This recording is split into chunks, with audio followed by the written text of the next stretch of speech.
110 million for villagers to pay money for harvesting the fruit of your labor. Even the British imperialists could not have done that. Even the French imperialists could not have done that. Food security in Nigeria, how safe and how realistic? Government knows what is happening.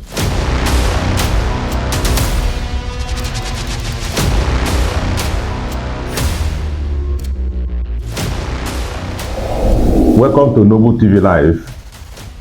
We are looking at still insecurity in our country because talking about investment, talking about improved economy, and talking about peace and safety of the people, you cannot remove the security of persons. Of course, that is enshrined in the Constitution because the primary aim of governance is actually to ensure the safety of lives and properties in a nation. This we see that is actually, well, lacking in Nigeria. But not only that it's lacking, but it has assumed an alarming scenario wherein over 100 persons, villagers, have recently been kidnapped by bandits as a result of their inability or refusal to pay what the bandits termed as harvest levies. Now, is this healthy for a nation that is actually itching to grow economically or even to be at peace with itself? Let somebody answer this question for me, and that person is not another person than Gray Amona, because he's very familiar with Nigerian situation. Gray, you're welcome to the program. I appreciate it. Yes, thank you very much. In Zamfara state, Nigeria, over 100 villagers have been arrested. I mean, kidnapped by bandits. What is the offense? They said they were not, well, either they were not able or they were not, they refused to pay levies as demanded by the bandits, and now they have been kidnapped. Now, what is your take on this? You know, looking at the financial, the security situation in Nigeria generally, and narrowing it now to Zamfara state situation. The situation clearly demonstrates the fact that the incumbent APC government, federal government, is not actually giving the country the correct, is not giving the country correct information on the actual state of affairs. I was privileged to watch one of the chieftains on the airways, and he was saying glibly that yes, Kaduna, one of the hallmarks of insecurity prevailing, over time, Kaduna Abuja highway, that you can, journey on that road at any time of the day. Okay, granted, is correct. What is happening in Zamfara state is not only a thumping embarrassment to Nigerian statehood, but also reason and cause to actually ask the presidency to issue address the world press on Nigeria's territorial status, whether the concept of territorial integrity pertains to the Nigerian state. It does not. It is ridiculous in the sense of a tragedy that in modern Nigeria, how many years? More than 50 years after the Civil War. The Civil War is more than 50 years now. Yeah, more than 50 years now. More than 50 years after the Civil War. More than 60 years after supposed independence on October 1, 1960, that part of Nigeria is under the suzerainty of a band of miscreants, that usually plastic media has given the term bandits. Whether bandit or thief, as we call it in pidgin parlance, or Yoruba say ole, Hausa say barau, Igbo say oshi, we in Okwa say oshi. It is very, very, very tragic.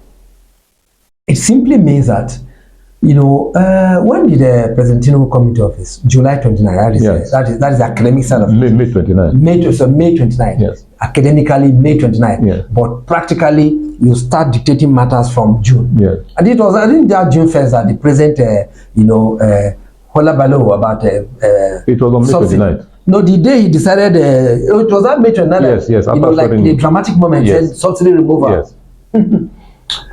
Milo, we are still in a horrible state of affairs. How can, scruffy looking condemnable objects called bandits hold a whole country to ransom. When Zamfara society is held to ransom, Nigeria by brigade is held to ransom. 110 million for villagers to pay money for harvesting the fruit of your own labor, your own agricultural labor, to go there and bring out the fruit so that your family will regale itself with it. You have to pay money. Even the British imperialists could not have done that. Even the French imperialists could not have done that. So imperialism within the country now is even more insidious than the worst of colonialism. It is a pitiable state of affairs. The picture you have just painted now is like causing me some kind of pains within me. Yes. Because I just looked at what you have said. Now, you just oppose this now with the intention of the CBN governor, because the CBN governor, one of the reasons for it, is also bringing forth for increasing the capital base of banks is that, he wants to see, or the president wants to see a Nigeria where farmers are able to produce for consumption and for export. In a nation where people can also be involved in other productive activities. Now, what is the implication of a Zamfara case? Because what is the implication of a Zamfara case? Because you look at what is happening in Zamfara state now, and you want to link it to what is happening in other parts of the country. Food security in Nigeria, how safe and how realistic now? Safety near zero, security near zero. And I will start from my immediate community. My immediate community is encircled by people, hooded figures. They have occupied a segment of River Ethiopia on the northern side if you're traveling to Edo State, and a particular day they actually chanced on my cousin and his wife, and they seized his phone and even told him that he was lucky that his phone was just the victim. You understand? So what are we talking about?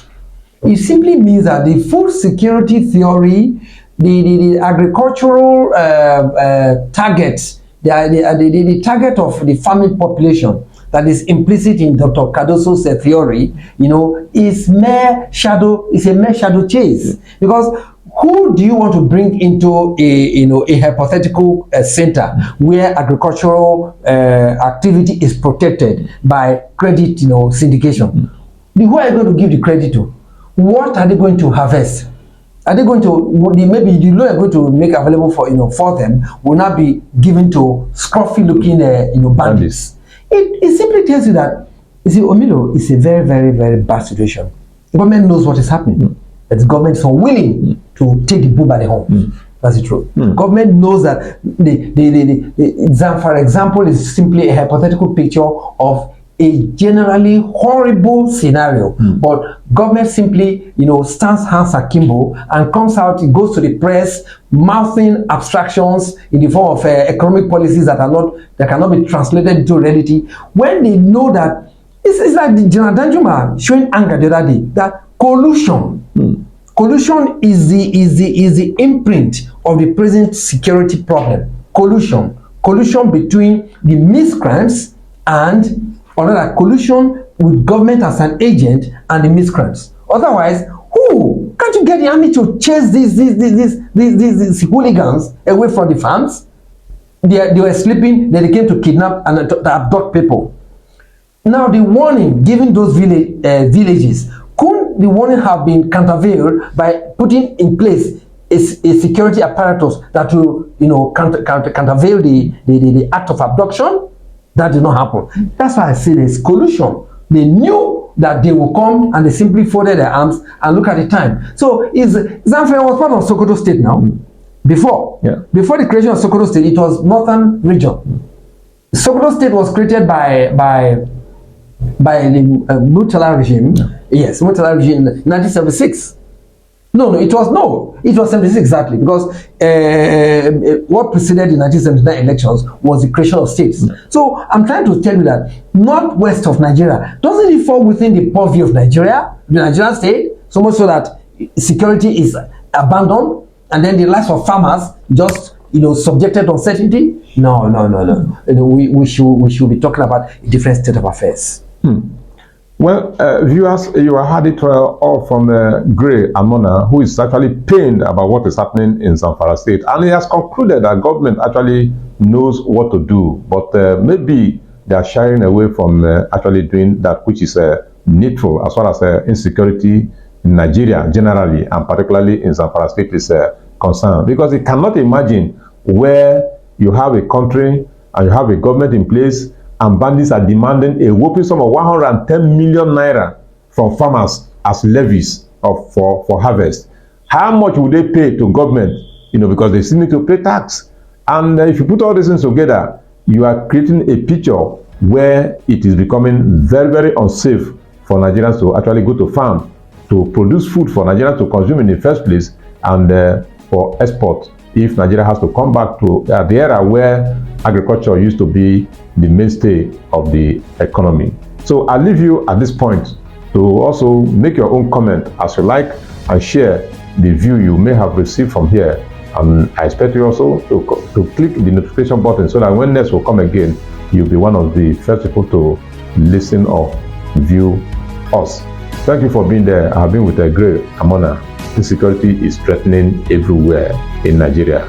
If you are there, part of the problem, please stop, because you'll be helping us if you stop, and you'll be helping yourself also if you stop.